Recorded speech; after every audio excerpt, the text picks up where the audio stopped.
today, we're very lucky to have to be involved with the South Shore Chamber of Commerce cultural tour, and we're touring some of the cultural centers on the South Shore.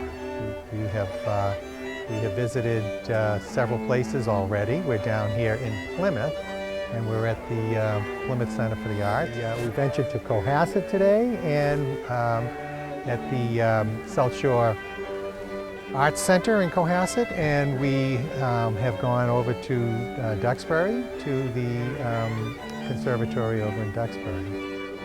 I am thrilled to be involved with this. Braintree Cooperative Bank is a sponsor of the event, and it's given me an opportunity to get on the bus with a bunch of wonderful people and tour the South Shore and actually really get a good flavor not only of the surrounding towns. They are beautiful and it's such a beautiful fall day, but the art and the music, the talent, the culture on the South Shore is incredible.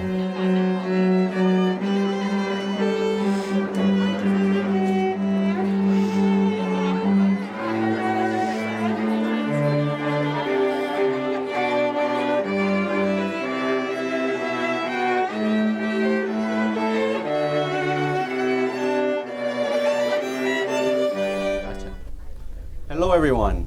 Hi. Great to see you all. My name is Jin Kim. I'm the music director of Atlantic Symphony Orchestra. How many of you actually have been to an orchestra concert? Just any orchestra concert? Oh, there are a couple Virgin Orchestra people here too. So that's when I immigrated to the United States. Of all places, my parents chose Minnesota. And the reason being, I was 11 and my older brother was going on 14.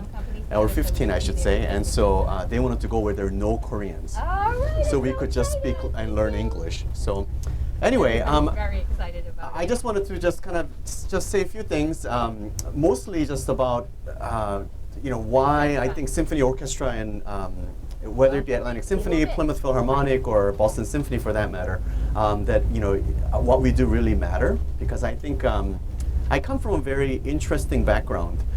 Just to give you an idea why how I chose and how this profession just kind of fell on my lap.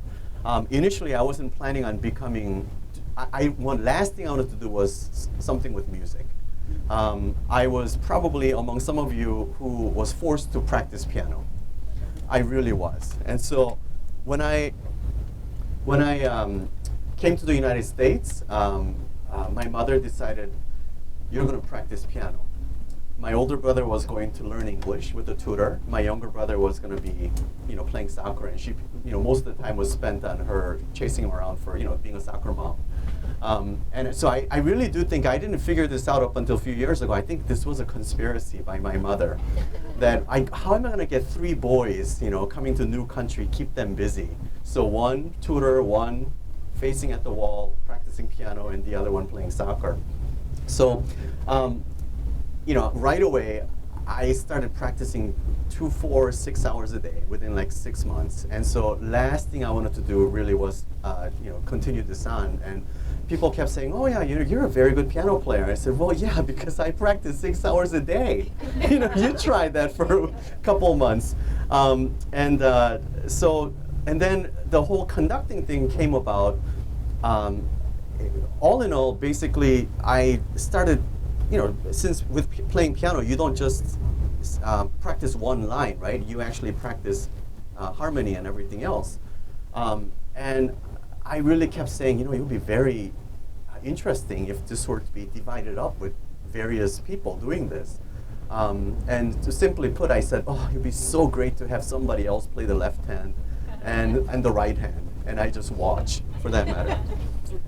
So essentially, when you look at what conductors do, that's what people think about. The conductor goes in front of the orchestra and waves their arm. And so there is a funny saying that the job of the conductor, as the conducting student was learning the craft, apparently the person went to the, it's a conducting joke, the person went to the teacher at the maestro and said, Maestro, I'm here to learn conducting. Can you instill some wisdom in what I'm supposed to do? And he apparently said, well, boy, just when you hear the music, start swimming, start moving your arms. When it stops, stop moving. When you think about it, all the cars have stereos. These days there's a lot more talk shows, but usually there is some kind of music happening, and it's amazing how much music becomes such an integral part of our daily lives. And it doesn't necessarily have to be just sitting down and I'm going to listen to music as though you're reading a book or emailing or whichever, or surfing the web. But whether as a background music, or for that matter, foreground music, or somewhere in between, I think music does play a lot more of an integral part in our lives than one may think it may not. And the reason that I became interested in the orchestral music and also this whole idea about why music matters within the community very much grew out of my experience of literally facing the wall and practicing with almost in comatose state just because my mother asked me to practice 46 hours a day. And I think what makes orchestras that much more interesting is because it's not a cheap venture. Certainly you have the piano, or for that matter, violin. I mean, the instruments may cost a lot, but then again, when you think about it, just one person. But when it comes to orchestras, it's like having a company. Whether it be a chamber orchestra of 20 people, just imagine that's like 20 employees or 10, 20 employees, versus a symphony orchestra, and especially a big symphony orchestra, is over 100. What I think makes it interesting during this process, during rehearsals and also during concerts, although you have the violins, violas, cellos, basses, and in front, and then you have the winds in the middle, the flutes and clarinets and oboes and bassoons, and you have what you call the brass instruments toward the back with horns, French horns, trumpets, trombones, tuba, and the percussion section, and sometimes piano for that matter, which is included in the percussion section. What makes it interesting is all these people are doing very different things, and yet they're all going toward common goal. And things are happening at real time. So even during concerts, there are a lot of times where you never thought such a thing would happen, whether it be a mistake or for that matter, some great artistic gesture that you never thought was possible happens on stage. And this repeats both, it gets repeated both during the concerts as well as during rehearsals as well. And so seeing this at work, this is when the light bulb pretty much went up in my head, and right after college especially, as I was doing this work, because I was actually planning on going into what we now know very well. We know what this profession is, social, what President Obama did, right? And so community organizing is basically what I was planning on going into. And yet, after a while, it became very clear to me that doing orchestras, or for that matter, working in the art field, which, as you know, very much is focused. In order for it to work, it needs support from the community, individuals as well as companies and everybody else, and foundations. That this is indeed a resource for the community, and that it does benefit people, and that it does matter within the community. So when that light bulb went up in my head, that's when I went full steam ahead into this profession. I think without that kind of epiphany, I don't think I'd have ever gone into music, because even prior to that, I used to think this is for the older people, and that it really is for the privileged, and that this is really snooty high art. That whatever the concerts that I did go to, and I did go to a few of them as I was practicing piano, actually was, when you think about it, I fell asleep in a lot of the concerts. Now, just to kind of give you a taste of why, how much impact the music makes, when you go to concerts and when people fall asleep, usually people fall asleep during slow movements. So I used to, and I was one of them. And I think that actually should be seen not as in like poo-poo type of a thing, oh, that person's dozing off. But I think that goes to show that what kind of impact music makes in people's lives. I think the reason they are sleeping is because maybe the piece itself was sleepy. you know. And I really do think a lot of the slower, softer music is very relaxing and everything else. And so, whenever I always chuckle, especially after the soft section gets finished. That's after it gets done, then you hear the loudest noise from the audience. You know, they clear their throats, they cough, and everything else. And all those people who cough during these slower, softer movements, they don't cough during, you know, exciting music for some reason. Or maybe they do and I just don't hear it. But certainly, even as an audience, I always found that to be kind of interesting. So, you know, I think that today, the whole cultural tour, obviously, this is something I think is very special. I'm just really excited that the Commerce has decided to take this on and just make this into such a wonderful opportunity for everybody to just kind of see what the impact of arts has within the community. But again, I think it really is an integral part of life, music itself, and also arts. And we're about to go to the South Shore Arts Center. Visual art, whether it be performing arts, although these days the line is very much, you know, blurred because a lot of the performances are now considered, for that matter, even musical performances are now considered more toward the visual art, especially with the introduction of video art and also these performance art issues, which maybe they'll have some examples of that at the Arts Center. In addition to that, of course, the South Shore Conservatory, which is an educational wing of this area, I think that's also, you know, very, very crucial to, I think, what happens. And there was someone actually described it this way, where people said that, you know, why does art matter within our lives? And one of the persons said, well, you know, food and all this, you know, there are a lot of needy people and everything. So with that, that's more important than perhaps supporting the arts, or for that matter, going to concerts or going to museums. The reason art matters is because we're human beings. We're not animals. When you look at those caves from the Neanderthal years, all those paintings you probably saw in the caves, why would they do that? I mean, I think that's something, you know, you certainly don't see animals do that. And I think that's the whole human creativity and our need and want to express ourselves and share that, most importantly, I think is really ingrained in who we are as human beings. And as such, I really, again, those things really empower me into what I do and what art means to the community in general. So that's pretty much it. And I hear we're about to go into Cohasset, but this is sort of my adopted town in a way. I live out in the Boston area, but I actually belong to a congregation here in Cohasset. So I'm one of those, what do you call this? This is my satellite home, I feel like. Because at church I hear more about Cohasset goings on than probably the Cohasset people even know. So. Let's see. So I guess the longer stretch is going to be between here after this art center and also the conservatory. So I will certainly continue on and maybe field some questions as needed. If you have any, if you have any questions that you may have had, you know, some may be considered logical, such a basic question that you would be embarrassed to ask. Feel free to just share.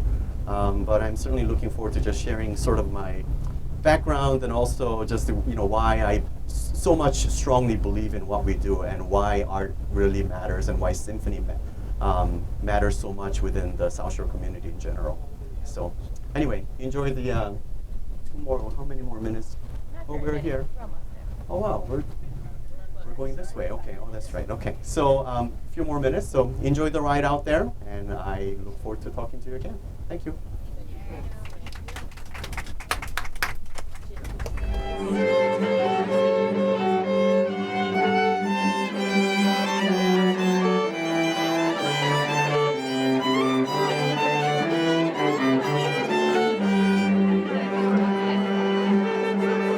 So we are one stop on the tour that the South Shore Chamber has arranged to have people visit various cultural institutions here on the South Shore. The Conservatory is so excited to be able to bring what we do to a larger community, and that's why we're happy that everyone's here today. Well, I think the people that are here might not necessarily know all the offerings that the conservatory has, and what a beautiful facility we have here. And also, what we love to do is play host to people in the community as well. So if you are looking for a place to hold a meeting or to have a party, this is also a beautiful venue for that. And I think people might not think of South Shore Conservatory in that respect as well. So this event kind of broadens our visibility a little bit, and we love that. And one of the things that we hope to generate today is a little bit of buzz with the holidays coming up. The hope is that people might think, oh, I'm having a party. Maybe I need a pianist to play beautiful cocktail music, or you're not just going to come here for a lesson, you're going to get an artist who you can use in your home for a party or your business can use. And it's beautiful that our students get to come and hear their faculty members play in a way that they don't get a chance to do in a lesson. So that's something that we're very proud of here at South Shore Conservatory.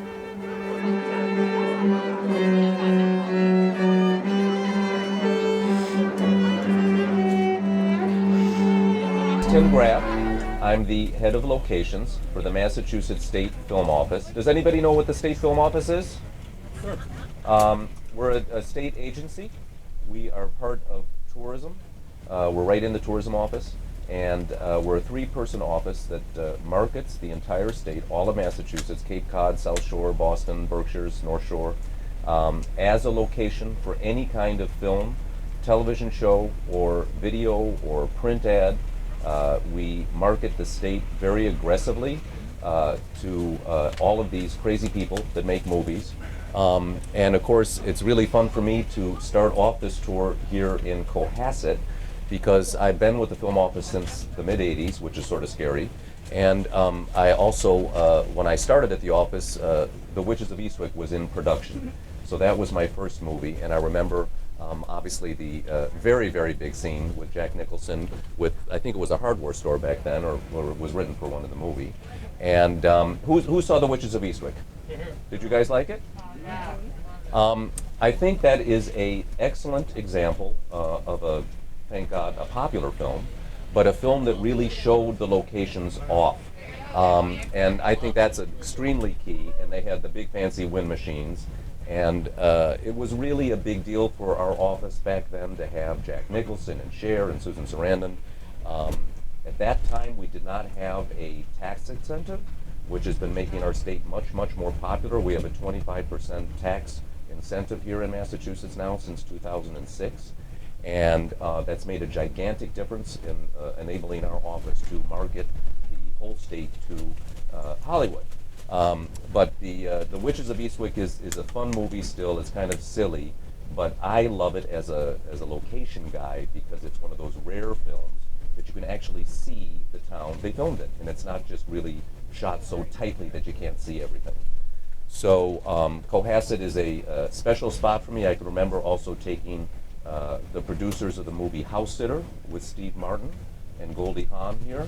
And I probably did one of my very biggest faux pas when I came to Cohasset, because they usually when we try to market a town or a city to the Hollywood folk, they either give us a visual clue as to what they're looking for, or they'll send us a script. Hopefully we get the script, because if we can read the script, we can really get into the head of the creative team and understand between the lines what they're looking for.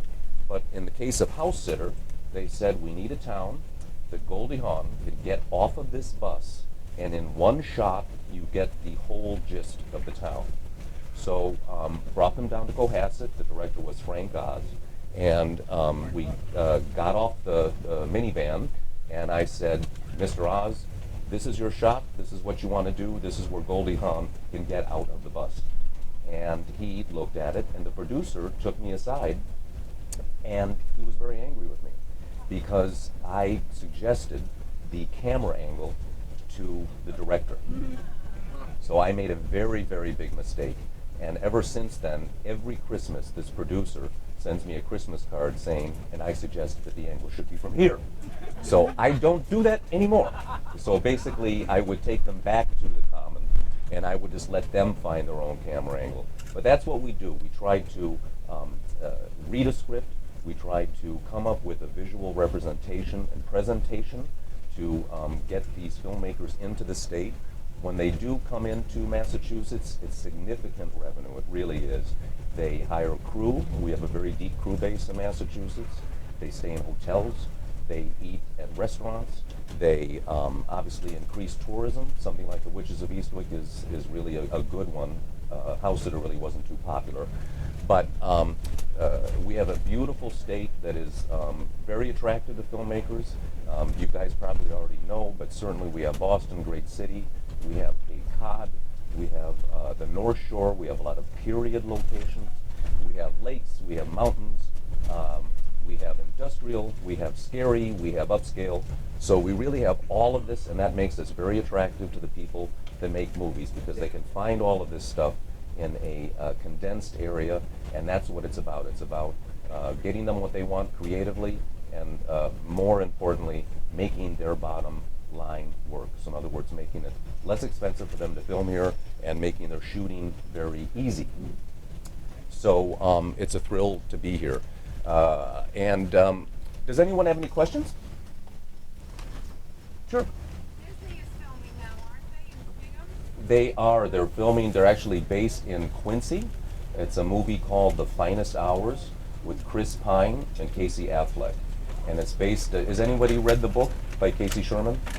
It's really good. It's a story, it's set, it's a true story, set in the early 50s in Chatham. And it was a super storm, kind of like another one of the perfect storms. And it was in the winter, and a ship was going down out in the storm, big ship, and none of the big ships could actually get to it to rescue it because the waters were so bad. And a small Coast Guard ship actually braved the storm and went out there and rescued all of these people, and no one died. So it's an amazing, amazing story, and Disney's really spending a lot of money in the Quincy area to build a water tank at the Fore River Shipyard. So we help them do that, and it's great. They're going to be here for a long time because in the winter, typically that's our slowest season.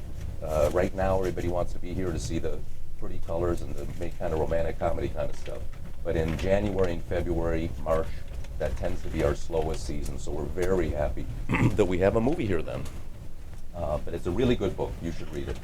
And Quincy is sort of becoming a South Shore hub for film, I think. The mayor's office and Margaret LaForest there is outstanding, and they're very amenable to facilitate any filmmaker requests or accelerated permit processes and things like that. So we are having a renaissance in the South Shore area for film, and I actually think that Quincy is a very, very, very big part of that because of the Fore River Shipyard. So what are the Farley brothers up to? Are they doing another movie around here anytime soon? They don't have anything on the books for us right now. I don't know of a particular project that they're working on, but they are from the South Shore. They love filming here. Pardon me? Yes, that's right, yeah. And they're great guys. I haven't met them, but I know that they enjoy filming here. They also made a movie, God Love Them, in Rhode Island, which we're still cranky about. But basically, they are filmmakers that have strong Massachusetts ties that we're happy to try and host here. And but there's a lot of people from the state that try to bring back projects here. There's a project that did film on the South Shore called The Way, Way Back. Did anybody see that? Yeah. Did you guys like it? I really like that movie. I think that's one of the rare films. They didn't really spend a lot of money because it was a low-budget film, an independent film. But I really thought it was a very sweet story, very well acted. I really think that, again, that's another film that the locations really registered, even though they were filming in kooky places like Waterwiz and Wareham. But it's a very, very sweet family story, and again, they didn't have a large budget like the Disney movie, The Finest Hours, but I think that what they got up there on screen was some absolutely gorgeous South Shore locations, and they spent a lot of money down here, and that's what we're here for. What else is being filmed now? Pardon me? What else is being filmed Right now, we have a movie with Vince Vaughn called Unfinished Business. That's in the Boston area. That's actually a reshoot. They were here in the summer, and they must not think that they think it needs some work, so they came back with the actors to do some more filming. We've had a lot of filming this summer. We had a movie called Ted 2. I don't know if you guys saw Ted. So that was filming in the Boston area. And what's great about many of the movies that base in Boston, a lot of them film sort of within an hour, hour and a half of where their production office is. So Ted 2 filmed all around Metro Boston.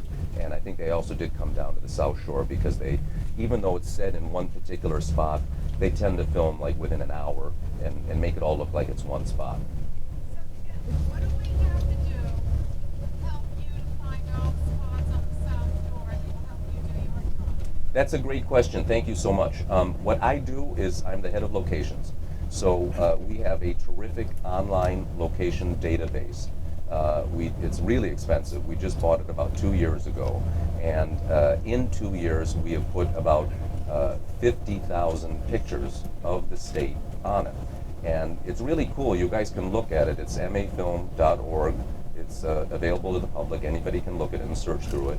And you can look by town. So in other words, Cohasset's there. Duxbury is there. You can look by beaches. You can look by factories. You can look by restaurants. Homes, private homes are listed there. So what we look for are unique locations. I don't think that we need help in photographing towns. That I think is pretty well covered now in the last 2 years. But what we really would love are locations that we may not know about. So for example, let's see, if a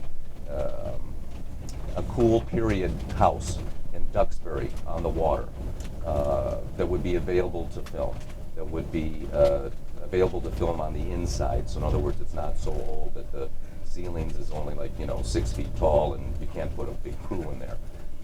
But a cool museum that we may not know about, a cool restaurant. You never know. It really depends on what is being written in the script, and so we try to get them what they want in the script. But that can even be challenging too, because a lot of times you'll read the script and let's say it says a 50s Victorian house on a corner in a small town. Little old spinster lady lives there and she loves a garden. That's all we know.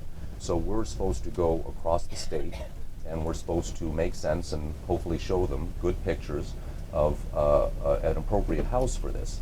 And what may give us an edge is if we have the script, we can really understand who that spinster lady is, and we can get into the head of the creative people there and hopefully suggest that Victorian house that's in a town that looks like it's in 1950. But the genius thing to do would be to, because you really are into their head creatively, you may go out there and you may see another style of house. You may see a colonial that is not a Victorian, but for some reason it really looks like that spinster lady lives there. So we may shoot that, and sometimes they then go with that. So that can be kind of exciting, because when you read the first script that we get, and then you see the movie maybe 2 or 3 years later, often it's quite different than what we read in the original script. Sure. So how much of your job is pitching in Massachusetts, and who do we lose to?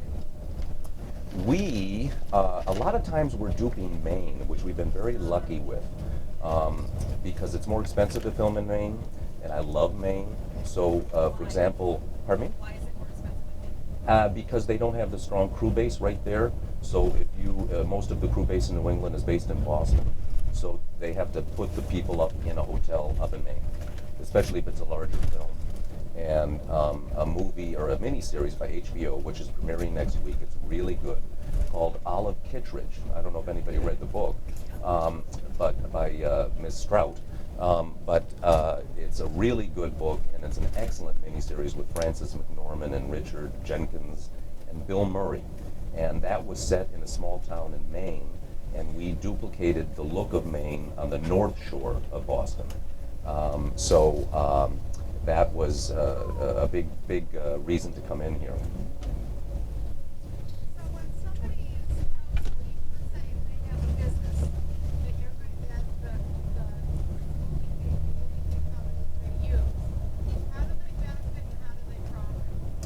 Well, we have a location registry that's part of our online database, and so people are welcome for free to list whatever property, whatever home or restaurant or museum for free with our office. We then have that online in this searchable database. What's in it for them? I think fun, number one. I think it's kind of cool to have a star or interesting director that you think is good in your own home and see the process of making a movie. Obviously, they pay a significant location fee. And that's really based on, if you have a large budgeted movie with a big fancy star, and they really take over your house, that's going to be on the higher side. If you have just a, still shoot for Talbots, and they're just in there for a couple hours, that's going to be on the lower side. I even had a movie filmed in my house, and I had Bruce Willis in my living room, so it was pretty cool. 25% tax. Give us any thoughts? Excuse me. 25% how does that work? We'll get to the gossip in a second. I just had a question up here, sorry. She was just asking about how the 25% tax incentive works. It's a rebate. So basically, for every dollar that you spend here, you get 25% back, and that's above and below the line. So that includes actors' salaries, includes everything, really, that they spend money on.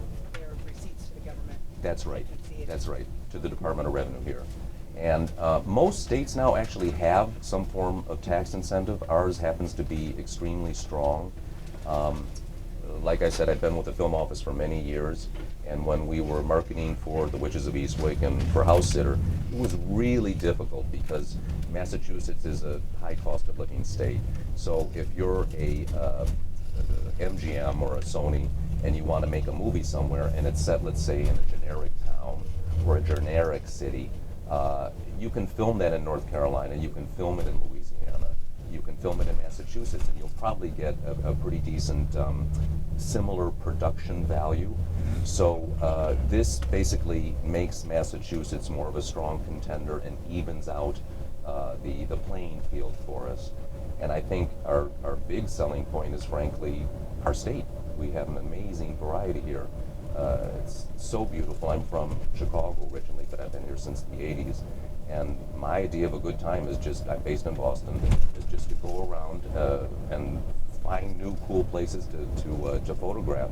And I'm always amazed at the depth of locations that we have here. If I were living in, let's say, Ohio, which is a great state, I think I'd go nuts because there's really not a lot of variety, and we have the variety. We duplicate the looks of Europe in the state. We have our universities. We have Scary Dive Bars, which is a super key location. So if you guys happen to know some cool dive bars, that's something we need. And seriously, we really do. I don't know if you guys have seen the movie The Equalizer, which is in the theaters now with Denzel Washington. We worked on that last year, and that filmed in the Boston area. It's a very violent movie, but it's actually pretty well done. But that has quite a few dive bars, and we're kind of going through a phase in the state right now, I think since Martin Scorsese made The Departed, of sort of like the gangster, sort of scary, down Boston movies. And we have another film that's going to be coming out next year with Johnny Depp called Black Mass, which is based on Whitey Bulger. So that's kind of another scary, sort of darker story. I think Lisa Stroud is the director of the office. I think she and I both would be really happy if we got a really good script that was a feel-good romantic comedy. I would love one of those. All the scripts we're getting are kind of about serial killers and people in dive bars, and I want sort of a notebook that's set in Massachusetts. But the movie Ted was one of the best travelogues for Boston. Boston looks great. It did. I agree. It did. I agree. Did you have anything to do with the Top Chef Boston series that's airing now? No, not as much. Not as much. We tend not to work too closely with reality TV. Sometimes they're honestly a bit rogue, and they actually usually like to work independently, and they also don't spend a lot of money here. So we tried, and we're a very small office, so we we help everybody. We did work on Top Chef, but not really too closely, not too closely. Another good question while I'm here. My son does a lot of like freelance audio stuff. Uh-huh. He says there's a horror story or somebody's filming in Boston in January. Do you know something about that? Well, a lot of times we another great thing about Boston is we have a very strong film community of independent filmmakers, and we also have a couple really popular and well-known film schools, Emerson and Boston University. Goes to Emerson. He does? Okay, great. So we also work with a lot of students that are trying to make, Gone with the Wind on $5, and call us up to try and find Tara, and say, I have 2 cents, can you get me Tara in Metro Boston? And we try to help them, but a lot of times they do that separate from our office. But a movie like Ted was great because I was actually expecting that I wasn't going to like it because I thought it was going to be kind of too trashy, which normally I do like, by the way.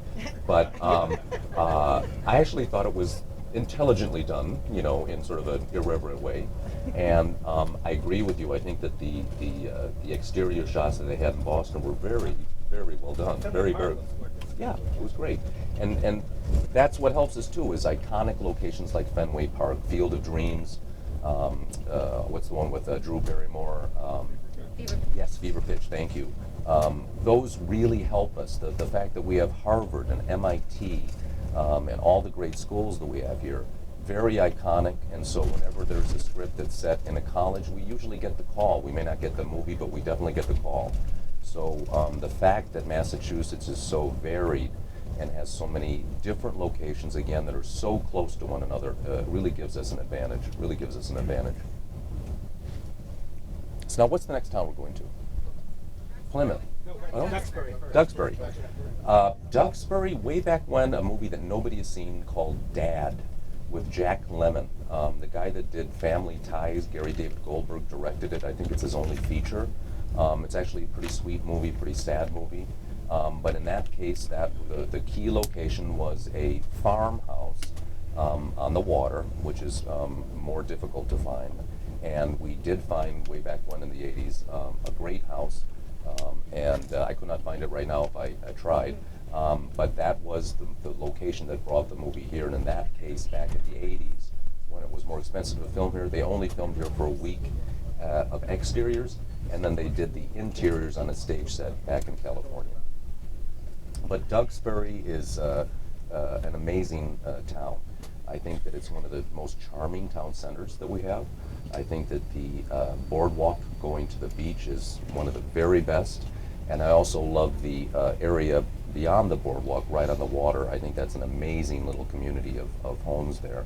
And so what we try to do is, as much as we can when we get out there, is take as many pictures as we can on days like this morning when it was sunny and beautiful. And so before I got on the bus, I got new fresh pictures of Cohasset, which is, again, I think one of the most spectacular locations that we have. So I'm always happy to come back. But we really market the whole state. We market the whole state. So we really cover the Berkshires. We had a movie with Matthew McConaughey here this past summer. It was really hard to get by the director of Good Will Hunting, Gus Van Sant. And Naomi Watts and Ken Watanabe are in it, and it's a movie called Sea of Trees. And believe it or not, we duped Japan. So the whole movie filmed here, and it was set in a state forest at the bottom of Mount Fuji.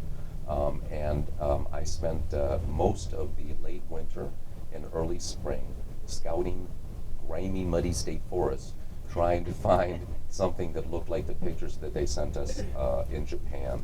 And the location that they flipped over, that I think brought the movie here, was in Sutton, and it's a state park called Purgatory Chasm. Oh, yeah. I don't know if you guys, it's Yeah. beautiful, isn't it? It is. It's really cool. Nice to climb it. Yes, it's very kind of interesting, sort of prehistoric rocks and slabs of granite, and it's kind of a spooky, interesting, artistic, scary area. That I really think is how we got the movie here, and I think also the fact that Gus Van Sant had such a nice time making Good Will Hunting here, and that was obviously a success, that he felt comfortable shooting here. So also part of what a film commission does is try to have a relationship with the people that make these movies and keep in touch with these people so that they think of us when they have another project, because you wouldn't normally think that we could duplicate Japan. So you don't know when there's a bestseller and they're going to pick up a book, you know the setting sometimes. You then you're proactive. You go out to see them. We absolutely do. We absolutely do. We do that a lot, and there's a lot of tools that we have to do that. There's basically that if there's a book that comes out that looks like it's popular and it's set in Massachusetts, we do, if we find out that somebody's put money behind it and they're going to make a movie out of it, we absolutely pounce on it.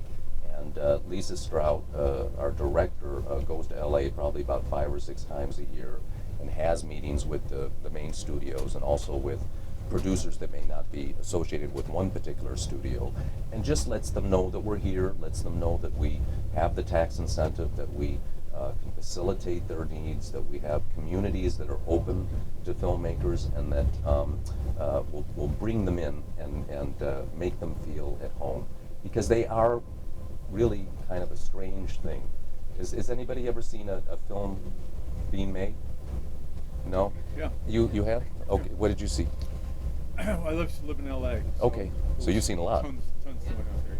Yeah. And it's really a military operation. It's the only way to describe it. It's they come in and everything is planned out down to the absolute second, and because it costs so much money, so they don't want to make a mistake. And so, for example, in my own home, when Bruce Willis was there, we had 100 people in my living room. There was a crane. I live in the city. There was a crane on Washington Street, big, busy downtown street in Boston, that was 5 stories up to bring light in from outside. They literally lit up the. We live in a loft overlooking the back bay. They lit up many of the buildings that were sort of near our house to make them look punchier in the movie.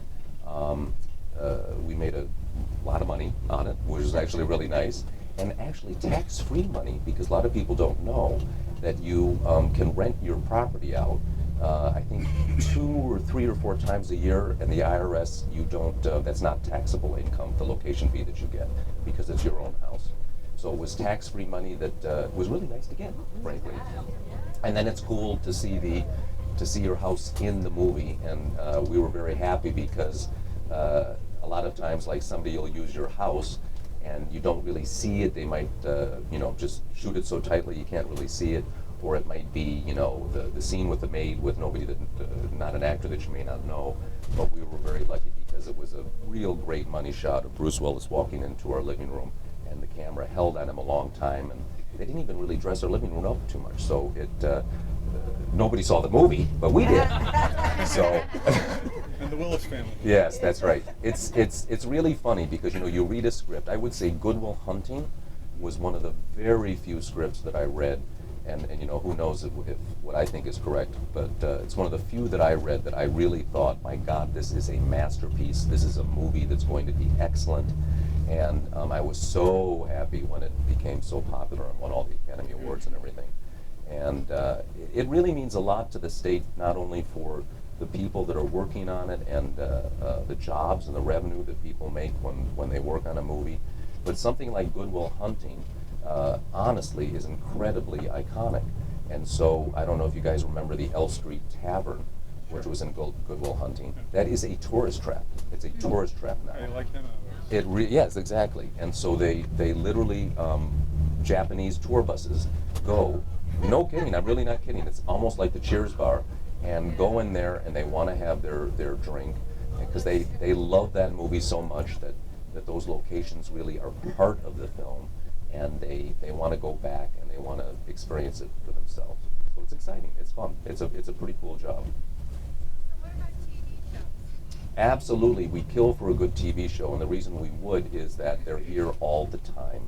So I don't know if anybody ever saw the TV series Spencer for Hire. Yeah, sure. That was fabulous, and that was Warner Brothers, and every week they spent $1 million just here in the Boston area. And that was when there wasn't really a deep crew base here. It was expensive to film here, but yet they still were. And I actually thought Spencer wasn't a bad show. I thought it was pretty good. It ran for 3 seasons, I think. Yep. And when you see it like on Lifetime and you're channel flipping, I always love the fact that you can totally tell, even when you're flipping through the channels quickly, anytime there's a shot of Boston, you can really see that that's Boston. On the other hand, if you see a movie, let's say, that set in Boston but wasn't filmed here, you can really tell that it wasn't either, I think. But TV is something we really try to get. There's a couple actual big series that I'm sworn to secrecy about that are filming elsewhere right now, that are looking at our state because of the variety here and because of our tax incentive. And that would really be the big thing for us to get, because again, they're here in the winter, they're here every week, it's steady jobs, and that's what we're here for. You guys involved with Boston Legal now? Yes, a show like Boston Legal is not filmed here, but they do kind of like what Cheers did, which is what they call second unit filming. So there's a lot of pretty pictures of the city, like exterior of the Back Bay or something like that, but they don't bring the actors here, they don't bring the crew here, and they hire a local company to do what they call second unit filming, which is just pretty pictures of Boston. So we work with them all. What's everybody's favorite movie that you think that the locations really stood out? Cider House Rules. And we worked on that. Yeah. Did you? Yeah. Cider House Rules, that I love that film.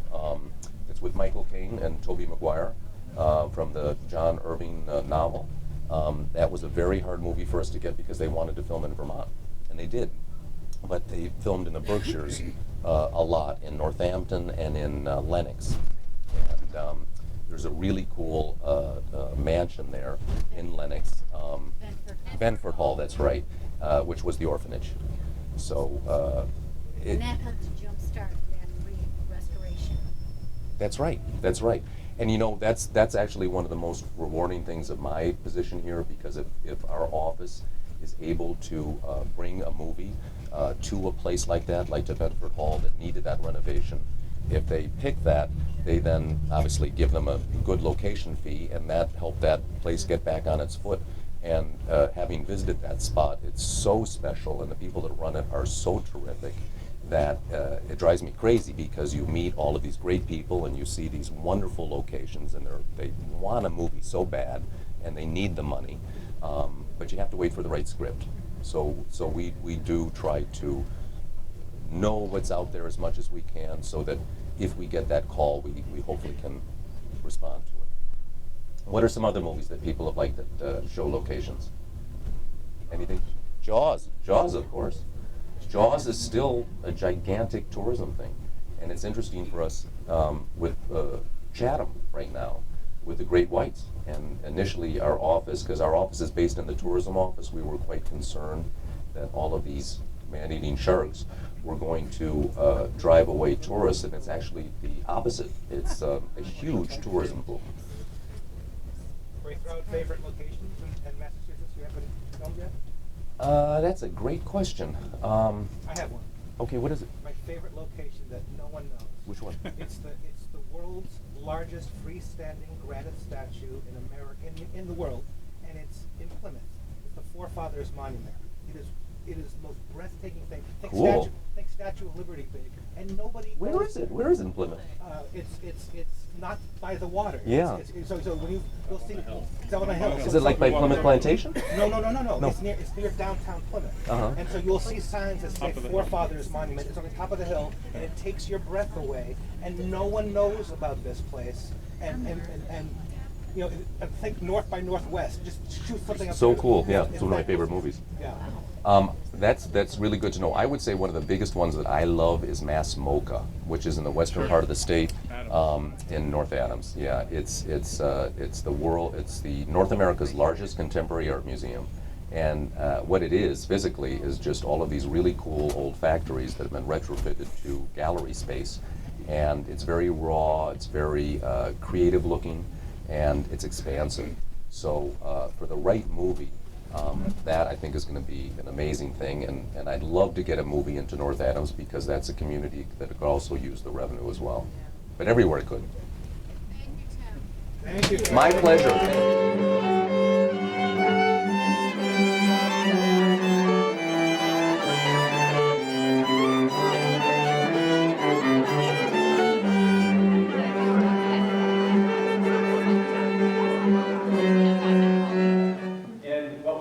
national acts in here. We have jazz once a month. You guys aren't doing anything. Saturday night, we have an 18-piece jazz band in here. Gregory Hawkins Jazz Band for only $25. And it's going to blow your socks off.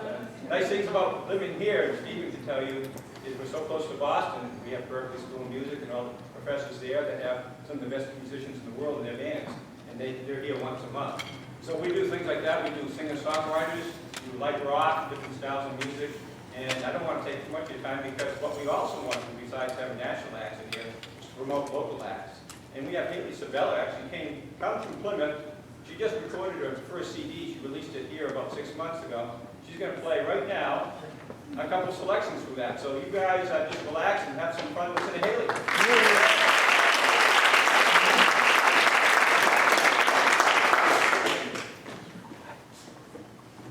Hello. How are you guys doing? Good. This song is called King Solomon.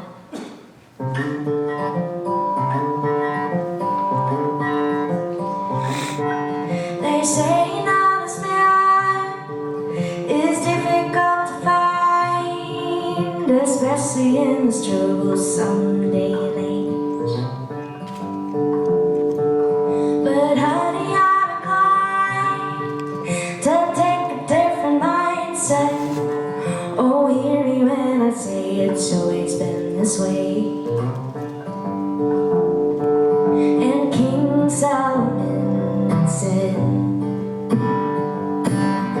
King Solomon said, there is nothing new under the sun.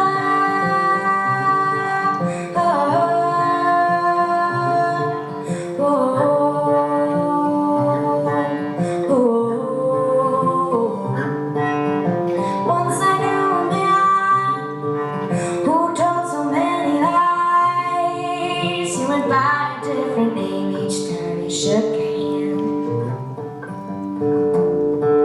So I took him aside, gave him a chance to change. But I guess I don't decide who someone else is gonna be. And as King Solomon said, as King Solomon said, there is nothing new under the sun.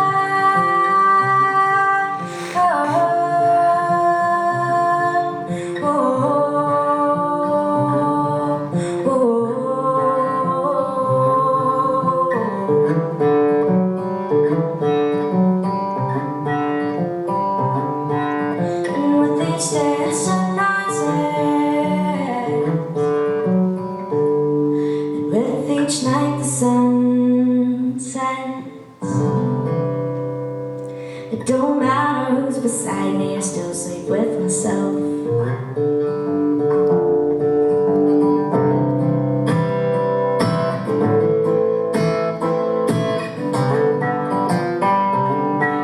They say an honest man is impossible to find, especially in the struggle some dark day. But King Solomon said it don't get any darker. King Solomon said, oh, there is nothing new under the sun.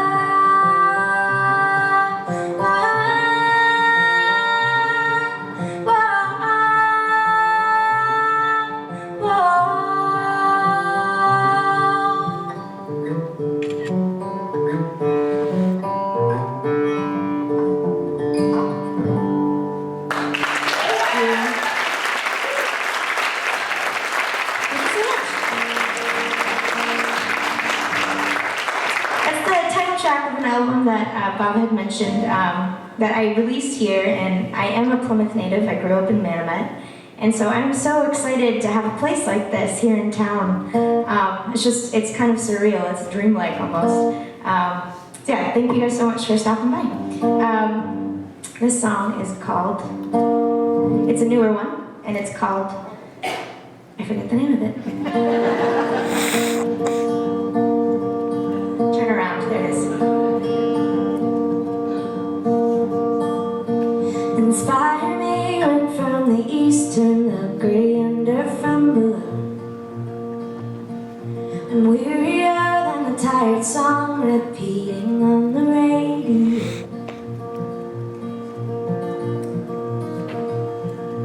Let me down, you frosty piles of snow. I want to know the ground. With barefoot feet, unpack the life locked up under the frozen mountains.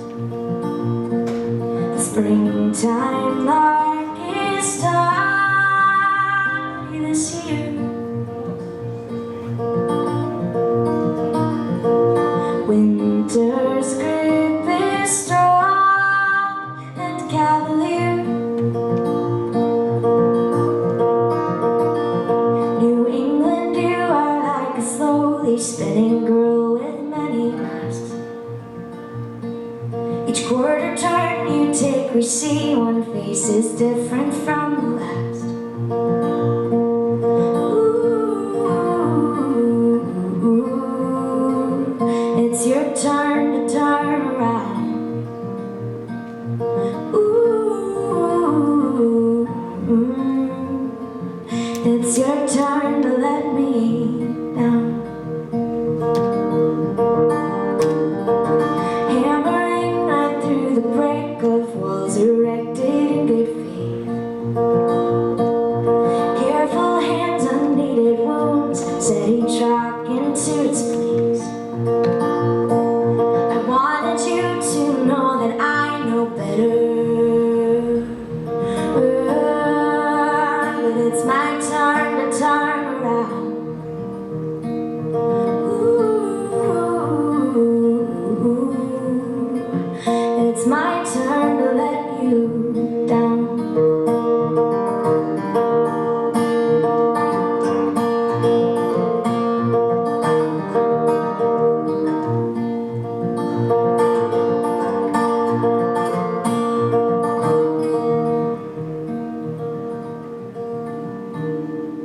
Abandoning the land I love for the wonder of the great unknown.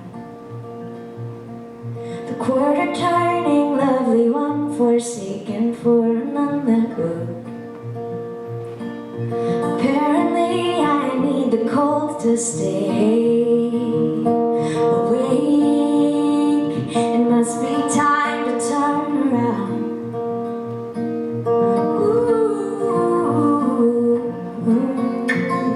It must be time to turn around.